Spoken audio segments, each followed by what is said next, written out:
छोटी सी उम्र में अपना बिज़नेस शुरू किया और सिर्फ एक नहीं दो भाई जो हैं वो अलग अपना काम कर रहे हैं और जो भाभी है वो अलग से अपना काम कर रही हैं और दोनों ही कामयाब हैं। इनकी ख्वाहिश थी कि मैं फ़ैशन डिज़ाइनर बनूं, ड्रेस डिज़ाइनर बनूं, लेकिन ये तो नहीं बने, इन्होंने अपनी मिसेज को बना दिया। तो कभी भाभी ने कहा नहीं क्या ये आप डिफरेंट लड़कियों को मेहंदी लगाने जाते हैं, आप ना किया करें? नहीं, बिल्कुल भी नहीं। उन्होंने मुझे बहुत मोटिवेट किया। इतने प्यारे प्यारे बटन्स, टसल्स और जो सारी वो होती है वो सब मेरे शौहर बना के देते हैं। आप तो छुपे रुस्तम हैं, आपको सारी लड़कियों वाले काम आते हैं। मुझे हर चीज़ सिखाने में मेरे शौहर का एक बहुत बड़ा किरदार है, बहुत बड़ा किरदार है और मैं ये बात कभी नहीं भूलूंगी। मैं जिस भी मकाम पे हूँ मैं सिर्फ और सिर्फ इनकी वजह से हूँ। जर्मनी में मेरा पेज देखा गया है, वहाँ से मुझे 2 ऑर्डर्स आए हैं और एक मुझे इस्लामाबाद से ऑर्डर। और अगर कोई भी ऐसी बच्ची है जो मेरे एरिया की है, जो मुझसे मतलब सीखना चाहती है, मैं उसे बिल्कुल फ्री सिखाऊंगी, ज़रूरतमंद हो और मेहनती बच्ची हो। और आज हम बेहतरीन माशाल्लाह कमा रहे हैं हम दोनों। और मैं हर बच्ची के लिए ये पैगाम देना चाहती हूँ कि अपनी तालीम के साथ कोई हुनर भी सीखें। अस्सलाम वालेकुम, डेली धरती के साथ मैं हूँ आपका मेज़बान रेहान हैदर। नाज़रीन, आज आपकी मुलाकात एक ऐसे कपल से करवाने जा रहा हूँ जिन्होंने छोटी सी उम्र में अपना बिज़नेस शुरू किया और सिर्फ एक नहीं दो भाई जो हैं वो अलग अपना काम कर रहे हैं और जो भाभी है वो अलग से अपना काम कर रही हैं और दोनों ही कामयाब हैं।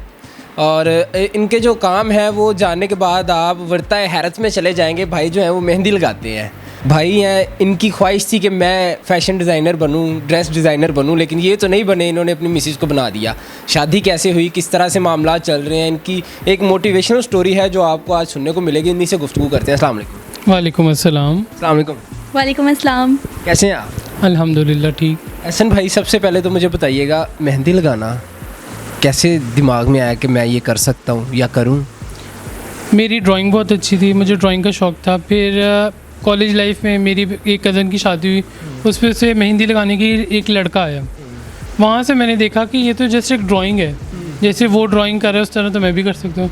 मैंने ट्राई किया और अल्हम्दुलिल्लाह मुझे लगानी आ गई। तो अब आप डिफरेंट फंक्शंस पे जाके लड़कियों को मेहंदी लगाते हैं? जी लगाते हैं। ऑनलाइन ही सारा काम कर रहे हैं? जी ऑनलाइन करें। मेरा इंस्टाग्राम का पेज है, इंस्टाग्राम के पेज के थ्रू ऑर्डर आ जाते हैं। व्हाट्सएप का नंबर वहाँ अवेलेबल है, व्हाट्सएप पे भी ऑर्डर्स आ जाते हैं। तो कभी भाभी ने कहा नहीं क्या ये आप डिफरेंट लड़कियों को मेहंदी लगाने जाते हैं, आप ना किया करें? नहीं, बिल्कुल भी नहीं। उन्होंने मुझे बहुत मोटिवेट किया। बल्कि शादी से पहले तो मैं सिर्फ़ और सिर्फ अपनी फैमिली मेम्बर्स को मेहंदी लगाता था। इन्होंने आके मुझे ये चीज़ कही कि जब आपके पास इतना अच्छा हुनर है तो बजाय आप उसे वेस्ट करने के आप उसे अर्निंग बनाएं, आप उसे कुछ अर्न करें। तो इन्होंने मुझे इस चीज़ के लिए बहुत मोटिवेट किया कि आप कहीं जाके मेहंदी लगाएं, लोगों को मेहंदी लगाएं, इससे पैसे भी आएंगे। तो मेरे ख्याल से ये एक बहुत अच्छी सोच थी, इसलिए मैंने। शादी को कितनी देर हो गई आप दोनों? हमारी शादी को तकरीबन 6 साल हो गए। 6 साल। और लव मैरिज थी? नहीं, हमारी अरेंज मैरिज थी। अच्छा, लग नहीं रहा जितना आप खुश हैं। अल्हम्दुलिल्लाह, ये तो बस अल्लाह का सारे यही सवाल पूछते हैं कि आप लोगों की लव मैरिज है, लोग मानते बिल्कुल भी नहीं है। हालांकि आपने मैचिंग भी की हुई। और हम लोगों के मतलब शादी से पहले हम लोगों ने एक दूसरे को देखा भी नहीं था। मैं एक गांव से बिलोंग करती हूँ, ये लोग लाहौर के हैं, लेकिन जद्दी पुश्ती इनका भी गांव वो वाला है। लेकिन जो है ना, सब हम लोगों को ऐसे खुशबाश और हमारी मैचिंग को देख के कहते हैं कि आप लोगों की लव मैरिज, आप लोग झूठ बोलते हैं। आपने बताया नहीं होगा, आप बड़े कुन्ने मीसने लग रहे हैं। अच्छा भाभी, आप क्या करती हैं, खुद ही बताएं ज़रा नाज़रीन। मेरी बहुत छोटी एज में शादी हो गई थी। 16-17 साल मेरी एज थी जब मेरी शादी हो गई। तो मतलब कुछ रीज़न्स की वजह से मैं पढ़ नहीं सकती थी। मैंने पहले ICS कंप्यूटर साइंस किया था, उसके बाद फ़ौरन मेरी शादी हो गई। पहले टाइम जो था वो मैंने थोड़ा करके जो है ना वो मतलब काम करना शुरू किया। मेरे हस्बैंड को फ़ैशन डिज़ाइनिंग का बहुत ज़्यादा शौक़ था। मैंने थोड़ा मतलब काम करना शुरू किया। मैं खुद तो मोटिवेट हुई, लेकिन उसके साथ मैंने अपने हस्बैंड को काफ़ी मोटिवेट किया। हम दोनों ने पेज बनाए। मतलब जब हम लोगों ने ये काम शुरू किया तो कुछ लोगों ने हम लोगों को इतना ज़्यादा डिग्रेड किया, मतलब लाइक मेरी फ्रेंड्स ने, कि मतलब तुम्हारे ससुराल वाले क्या सिलाई नहीं पे कर सकते जो तुम सिलाई कर रही हो। और मुझे तो जो डिग्रेड किया मेरे हस्बैंड को इतना ज़्यादा किया, ये तो लड़कियों वाला काम है, क्यों कर रहे हो तुम लोगों का अच्छा कारोबार है, ये है वो है, इस तरह से। लेकिन हम लोगों ने किसी की बात को सीरियस नहीं लिया। हम लोग कुछ खुद करना चाहते थे, कुछ क्रिएटिव करना चाहते थे। और फिर जो है इन्होंने मेरी इतनी ज़्यादा हेल्प की। हम लोगों ने रात देर तक जाग के पहले दिन में इन्होंने अपनी जॉब करनी, फिर जब इन्होंने आना हम लोगों ने खाना खा के फिर थोड़ा मतलब करके तो फिर हम लोगों ने किया। आज मैं जो है वो इस तरह से मतलब ट्रेंड हो गई हूँ कि मतलब कोई भी मुझे कोई ड्रेस दिखाता है, कुछ भी करना है, आप मुझे ड्रेस की पिक्चर दिखाएं, मैं आपको ड्रेस तैयार करके दूंगी। और सिर्फ पिक्चर देनी है, कोई फैब्रिक, कोई उसके ऊपर जो वो मोती सितारे जो भी लगा होता है वो सारा कुछ आप खुद ही अरेंज कर? जी जी अल्हम्दुलिल्लाह, वो मैं सब खुद करूँगी। और मुझे इतने प्यारे प्यारे बटन्स, टसल्स और जो सारी वो होती है वो मैं सब मेरे शौहर बना के देते हैं। इनका बहुत ज़्यादा इंटरेस्ट है इस चीज़ में। और आप तो छुपे रुस्तम हैं, आपको सारी लड़कियों वाले काम आते हैं। वैसे ऐसी इंटरेस्ट की बात होती है। और इनको मेहंदी लगानी आती है, इनकी कैलीग्राफी बहुत अच्छी है, इन्हें कुकिंग इतनी ज़बरदस्त आती है। मतलब जैसे देसी खाने हो गए जो मतलब कढ़ाई गोश्त, बिरयानी, ये मैंने अपनी सास से सीखी हैं। लेकिन जैसे चाइनीज़, राइस, मंचूरियन, शाशलिक, ये सब मैंने इनसे सीखा है। ये सब मुझे इन्होंने सिखाया है। आपकी तो मज़ेदार ज़िंदगी गुजर ही होनी है। आपने ऑर्डर देना है कि ऐसा ना आज ये बनाएं, तो वो शौक से बना लेते होंगे। बिल्कुल ऐसे ही है। मैं बहुत थकी होती हूँ ना, जब तो ये कहते हैं तुम बैठो मैं पराठे बना के देता हूँ तुम्हें। और वो जो क्या कहते हैं, वो लच्छेदार पराठे होते हैं ना, वो बना के देते हैं, इतने ज़्यादा मज़े के। और ऐसे हस्बैंड कहाँ से मिलते हैं? मैं तो कहती हूँ इस दुनिया में जो है ना, वो आखिरी हीरा जो मुझे मिल गया है। मुझे हर चीज़ सिखाने में मेरे शौहर का एक बहुत बड़ा किरदार है, बहुत बड़ा किरदार है। और मैं ये बात कभी नहीं भूलूंगी कि आज मैं जिस भी मकाम पे हूँ, मैं सिर्फ़ और सिर्फ इनकी वजह से हूँ। तो कैसा काम चल रहा है? ऑर्डर्स वगैरह आ जाते हैं? जी जी माशाल्लाह, हम लोगों का अभी जो है वो अभी पिछले रमज़ानुल मुबारक में माशाल्लाह मेरे पास 20 से 25 ऑर्डर थे। उसके अलावा जर्मनी में मेरा पेज देखा गया है, वहाँ से मुझे 2 ऑर्डर्स आए हैं। और एक मुझे इस्लामाबाद से ऑर्डर मिला है। आज ही के दिन मुझे 3 ऑर्डर्स माशाल्लाह मिले हैं। और वो ये है कि उन्होंने पिक्चर दिखाई है, आप ये कर दें और मतलब ये देखें पिक्चर और इस तरह से हमें ड्रेस तैयार कर दें। और मैं ये इंशाल्लाह करूँगी।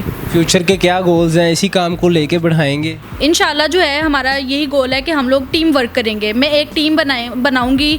और अगर कोई भी ऐसी बच्ची है जो मेरे एरिया की है, जो मुझसे मतलब सीखना चाहती है, मैं उसे बिल्कुल फ्री सिखाऊंगी, ज़रूरतमंद हो और मेहनती बच्ची हो।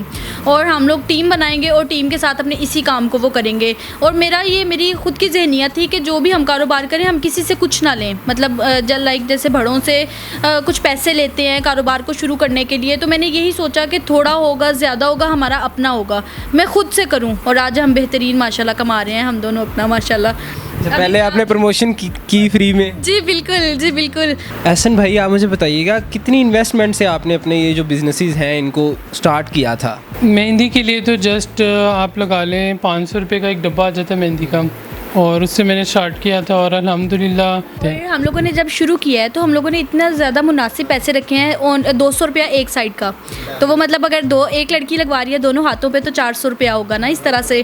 तो फिर वो देखें कि 400 के हिसाब से कितने ज़्यादा लोग हो जाते हैं और कितना ज़्यादा टाइम हो जाता है। और ब्राइडल का हम लोगों ने अभी 4,000 तक स्टार्टिंग 4,000 से की है। और जो कपड़ों का था उसमें हमने हमारी इन्वेस्टमेंट जो थी वो सेल्फ इन्वेस्टमेंट थी, हमारे अपने ऊपर इन्वेस्टमेंट थी। हमने अपने कपड़े बनाए 4 से 5 हज़ार के में फैब्रिक ला के हम लोगों ने चीज़ें स्टार्ट की। और हमारे कपड़े देख के फिर लोगों ने ऑर्डर देना शुरू कर दिए कि भी आपकी ड्रेसिंग अच्छी, आपने फलाना ड्रेस पहना था, क्या आप हमें सेम और आज तक मैं जितने कपड़े पहनती हूँ, मैंने कौन सा ड्रेस पहनना है, मैंने कौन सा कलर पहनना है, मैंने इसके साथ कौन सी मैचिंग ज्वेलरी पहननी है, मैंने जूता कौन सा पहनना है, मैंने बाल कैसे बनाने हैं, वो सब इनकी वो होती है कि मैंने क्या करना है। मैंने हमेशा जो भी पहना, जो भी किया, वो सब इन्हीं के पसंद का किया। इन्हें शौक़ था कि मेरी बीवी को ग्रूमिंग आती हो। मैं पीछे से गाँव से ताल्लुक़ रखती हूँ, तो मेरे गाँव में इतना वो नहीं था, तो मेरे में कोई ग्रूमिंग सेंस नहीं थी, कुछ भी नहीं था। और आज अगर मुझ में ग्रूमिंग सेंस है, मैं कपड़े सीती हूँ, जो भी है वो सब मेरे शौहर की वजह से है। ये सब इन्हीं के शौक। ना करें, लड़कियां मर रही होंगी। लड़कियां पहली मेरे खानदान की कहती है कि हम तहज्जुद में दुआएं मांगते हैं, हमें ऐसे जैसे शौहर मिले। एहसन भाई, आप क्या क्या कर लेते हैं इसके अलावा? कटिंग भी कर लेते हैं, सिलाई भी कर लेते हैं, कुकिंग कर लेते हैं और मेहंदी भी लगाते हैं लड़कियों को, और क्या क्या करते हैं? बस यही कुछ करता हूँ। इसके अलावा कैलीग्राफी करता हूँ। कैलीग्राफी का शौक़ है वो, लेकिन अर्निंग वाले सेंस में नहीं है। वो अपने लिए कभी मूड हो तो कर ली, या किसी को गिफ्ट करना हो तो फिर बना के दे दी। मूड बना के दिखाते भी हैं भाभी को? हाँ जी, दिखाते भी हैं। तो जब नाराज़ होते दोनों में से कौन बनाता है पहले? ये बनाते हैं। आप बनाते हैं? हाँ जी, मैं बनाता हूँ। ये बनाते हैं मैं कम बनाती हूँ। माशाल्लाह, अल्लाह पाक आप दोनों को सलामत रखे। जाते जाते ये बता दीजिएगा, अगर कोई ऑर्डर देना चाहता है तो किस तरह से आपसे रब्ता, आपके पेजेस पे या नंबर वगैरह आपका स्क्रीन पे दे दें? नंबर जो है वो आपको अपना भी, अपने हस्बैंड का भी दे देती हूँ। बाज़ार से बिल्कुल रिजनेबल होगा, लेकिन मैं चाहती हूँ कि जो अपने बहन भाई हैं वो हम लोगों को मज़ीद सपोर्ट करें, प्रमोट करें। और मैं हर बच्ची के लिए ये पैगाम देना चाहती हूँ कि अपनी तालीम के साथ कोई हुनर भी सीखें। जो हुनर होता है वो आपका कभी कोई छीन नहीं सकता, और हर बच्ची को हुनर ज़रूर सीखना चाहिए। बहुत शुक्रिया जी। तो नाज़रीन, आपने कपल की तमाम बातें जानी, मैं तो बहुत मोटिवेट हुआ हूँ और आप भी यकीनन मोटिवेट हुए होंगे। अपनी राय से कमेंट सेक्शन में ज़रूर आगाह कीजिएगा। मुझे दीजिएगा इजाज़त। अल्लाह निगहबान।